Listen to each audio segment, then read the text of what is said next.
ये सीधे exam hall में जाते हुए एग्जाम हॉल के टेबल पर बैठे और पेपर खोलते ही डिफिकल्ट क्वेश्चन दिखा और कॉन्फिडेंस की बत्ती खुल।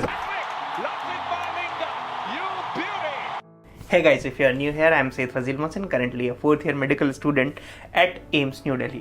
अक्सर ऐसा होता है कि एग्ज़ाम हॉल में हम जाते हैं पूरी तैयारी के साथ और जाने के बाद जैसे ही क्वेश्चन पेपर खोलते हैं हमें मिलता है एक ज़ोर का झटका।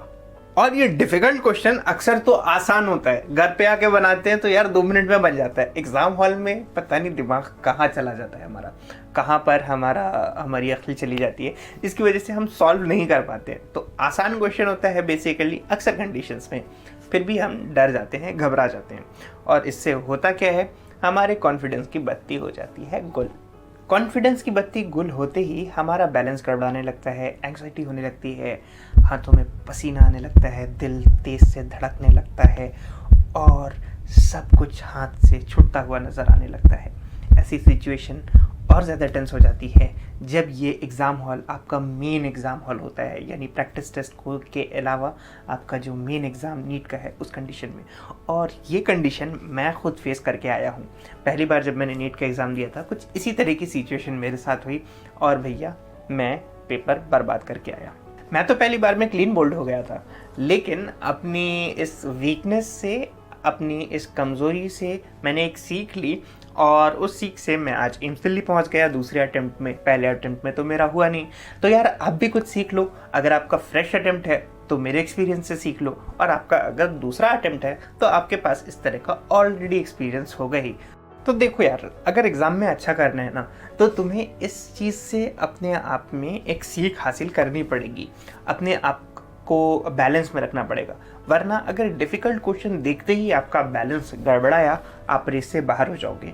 तो आपको कुछ चीज़ों का ख्याल रखना है जिसको ख्याल में लाकर आप अपने बैलेंस को बरकरार रख सकते हैं और एग्ज़ाम में चाहे कितना भी डिफ़िकल्ट क्वेश्चन आए आपका कॉन्फिडेंस लेवल डाउन नहीं जाना चाहिए। This is very important. और आज की वीडियो में हम इन 5 पॉइंट्स को डिस्कस करेंगे जिसको मैंने खुद फॉलो किया और फॉलो करने के बाद आज मैं यहाँ पर पहुँचा हूँ। अच्छा, पता है यार, ये चीज़ बहुत नेचुरल है। क्यों? क्योंकि यार हम पूरे साल तैयारी करते हैं, कोई 2 साल से तैयारी कर रहा है, कोई 2-3 साल से तैयारी कर रहा है, कोई और ज़्यादा से तैयारी कर रहा है, और सारी चीज़ों का फैसला 3 घंटे में होना होता है।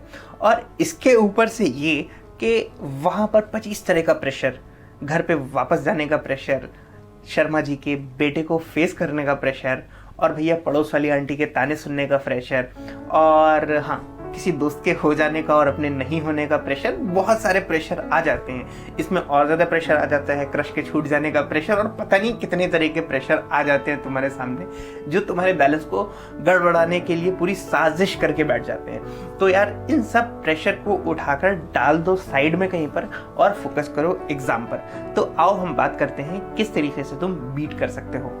तो भैया सबसे पहला पॉइंट जो मैं तुम्हें बताऊंगा वो ये कि मान के चलो कि एग्जाम में टफ क्वेश्चंस आएंगे। 1-2 क्वेश्चन ऐसा आएगा, 5 क्वेश्चन ऐसे आएंगे, या बहुत सारे ऐसे क्वेश्चन आ सकते हैं जो तुमसे नहीं बनेंगे। It's okay, fine.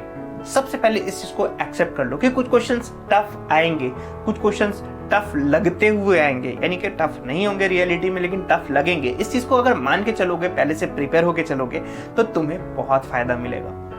और अपनी प्रिपरेशन पर इतना तो यकीन रखो रे कि अगर तुम्हें कुछ नहीं आ रहा है तो बाकी सबको भी नहीं आता होगा, क्योंकि तुम अकेले फुद्दू नहीं हो, बहुत सारे फुद्दू उस पर्टिकुलर क्वेश्चन के लिए हैं। तो ये कंपटीशन का एग्जाम है। अगर पेपर का लेवल टफ भी हो जाता है बाई चांस तो वो सबके लिए होता है। सबने आसान पेपर की तैयारी की थी और टफ क्वेश्चन आ गया, मान लो ऐसी कंडीशन हो सकती है। हालांकि मैं ये नहीं कह रहा कि टफ पेपर आएगा, पेपर तो इजी ही आना है, ये भी जान के चलो। लेकिन अगर आ भी जाता है तो कॉन्फिडेंस इतना होना चाहिए कि अगर तुम्हें कुछ नहीं आता तो बाकियों को भी कुछ नहीं आता होगा। एक टीचर ने हमारे क्लास में ऐसे ही आकर कहा था कि देखो बेटा, मान के यही चलना है कि अगर अपन को कुछ नहीं आ रहा है तो किसी और को कुछ नहीं आता होगा, क्योंकि हम इतना पढ़ कर जा रहे हैं। Have this level of confidence. कितना भी पढ़ा है डजंट मैटर, लेकिन इस लेवल का कॉन्फिडेंस अपने अंदर रखो ना, तुम जीत के आओगे यार। ये ना ऐसे जैसे शूर हीरो वाला तरीका होता है ना युद्ध के रणभूमि में जाने वाला, कि वो ये मान के चलते हैं कि सबसे ताकतवर हम हैं, और इसका फायदा होता है यार। और तीसरी चीज, अगर कभी भी क्वेश्चन अचानक से डिफिकल्ट लगने लगे और इस तरह की सिचुएशन में लैंड अप कर जाओ तो पहले तो सबसे पहले गहरी सी सांस लो, back to your sense, get back to your senses, normalise करो एंड जस्ट आगे वाले क्वेश्चन पर चले जाओ। इतना सिंपल है। अगर किसी क्वेश्चन पे तुम देर तक रुक गए तो तुम पहले ही हार चुके हो।